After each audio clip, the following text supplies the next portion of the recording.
Hello class, in this video we will do NCERT class 10th mathematics chapter 8 introduction to trigonometry exercise 8.1 का question number 4, 5, 6 हम करेंगे। इससे पहले हमने 1, 2, 3 कर चुके हैं। ओके, सो स्टार्ट करते हैं। सबसे पहले कि फोर्थ है, गिवन है 515 cot a is equal to 8, find sine A और सेक ए। तो सबसे पहले कॉट को चेंज करेंगे, 8/15 हो जाएगा। 8/15, तो ध्यान से देखिए ए के लिए निकालना है, तो ए के लिए ये परपेंडिकुलर है और ये बेस है और ये हाइपोटेन्यूज है।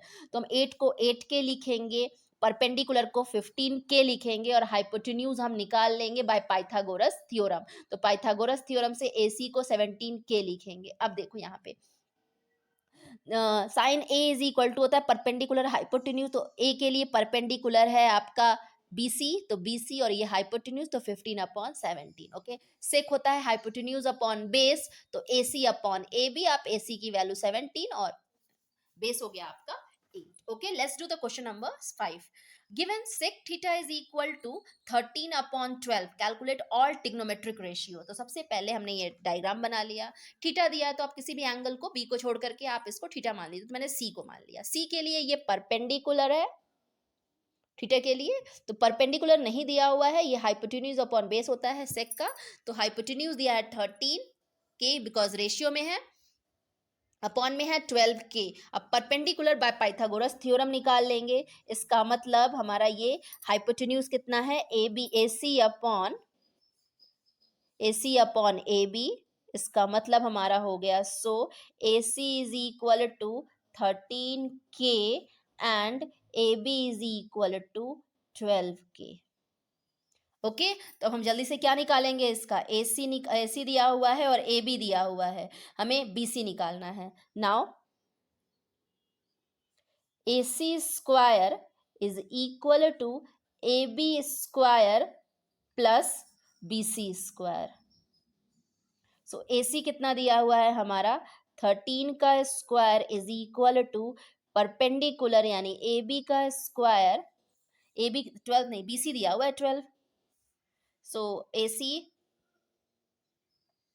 हाइपोटेन्यूज था और बेस कितना था हमारा, BC। सो ये BC है, BC दिया हुआ है, ये हमारा BC दिया है 12 का होल स्क्वायर, 12K का whole square. So this is 169K square is equal to AB square plus 144K का whole square. So 169K square is equal to 144K square is equal to AB का whole square. So this is 25K square is equal to AB का whole square. This implies that AB is equal to 5K। AB is equal to 5K हो गया। अब हमारा ये हो गया हमारा 5K हो गया हमारा। सो हम करते हैं, इसको सारे ट्रिग्नोमेट्रिक रेशियो निकालने हैं। तो चलिए स्टार्ट करते हैं फर्स्ट से।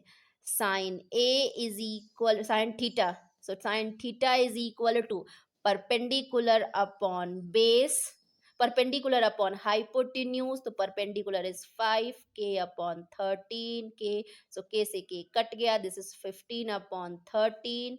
सेकेंड है आपका cos theta is equal to base upon hypotenuse, so base है 12/13K और K कट जाएगा, तो ये आया 12/13। दूसरा है tan theta is equal to perpendicular upon base, तो 5K/12K, सो K से K कट गया, तो ये आया 5/12। ओके, नेक्स्ट आ गया हमारा साइन का उल्टा होता है कॉसेक, तो कॉसेक थीटा हमारा हो गया H/P। उल्टा कर दीजिए 13/5। साथ में कर रहे हैं तो बहुत अच्छे से समझ में आएगा। सेक थीटा होता है H/P, तो उल्टा कर दीजिए 13/12 दिया हुआ है, कोई ज़रूरत नहीं थी निकालने की। tan थीटा होता है परपेंडिकुलर यानी उल्टा base up, sorry cot theta निकालना है मुझे, यहाँ मैं कट कर दे रही हूँ, थोड़ा सा कट हो गया। बेस अपॉन परपेंडिकुलर यानी उल्टा 12/5। These are the remaining trigonometric ratios. Okay, so let's do the question number 6. So 6 करते हैं हम यहाँ से।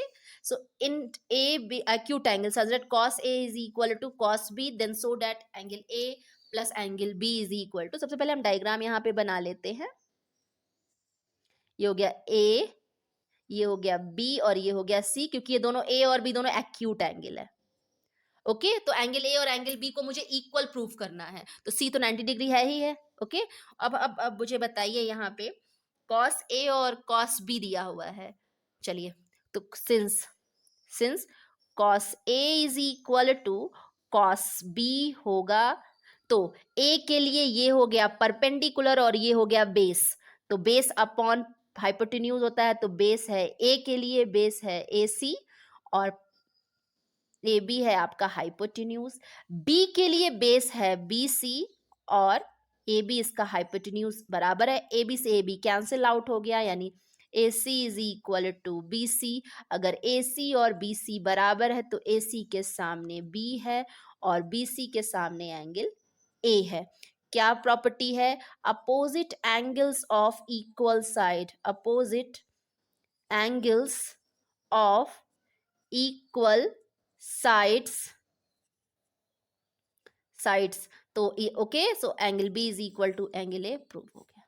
Okay, so you will go through each and every step of this question 4 5 6. Okay, any query you will ask in a comment box. Thank you.